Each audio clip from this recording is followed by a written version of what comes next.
What we're trying to achieve in European financial services are to join up the dots between the separate pieces of the financial ecosystem.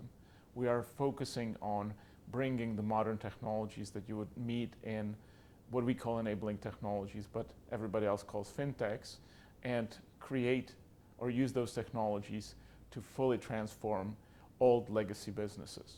Is there alignment between the regulatory needs, the customer needs, and the providers in the marketplace?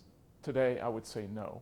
And this is actually what we are producing, or what we are trying to create, is aligning all the necessary pieces to give customers, both corporate and retail, the right experience, to give the regulators the right transparency, and to provide the necessary fundamental functions to achieve those goals. We are uniquely placed to accelerate that realignment because, unlike the generalist, we are all specialists in a given field. We are operationally focused, but more importantly, and I think that's where our unique proposition is our facility with technology.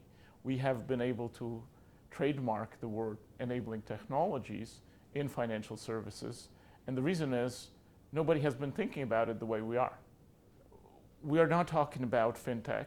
We're talking about using relatively mature yet modern technologies in the legacy businesses. And if you think about traditional financial services, there are decades of technological debts, decades-old systems that need to be upgraded. By doing that and taking that contribution or that upgrade within one private equity hold period, we can actually create significant value.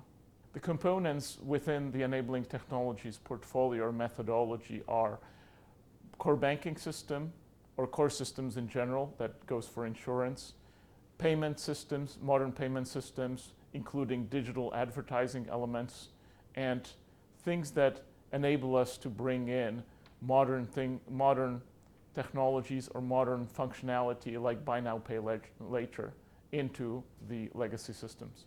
The reason why providers, or actually financial institutions, have been slow to adopt technologies, modern technologies, is the risk inherent. Traditional implementations of, let's say, core banking system would take, for larger institutions, 5 to 10 years. That's too long for a particular CIO to get the benefits, and the risks are significant. Doing that in an organization where the ownership is concentrated and the owner supports this transition, and the transition can be faster, is one thing that achieves the goal within a year or two, as opposed to 5 years, and the CIO is aligned to make sure that it happens.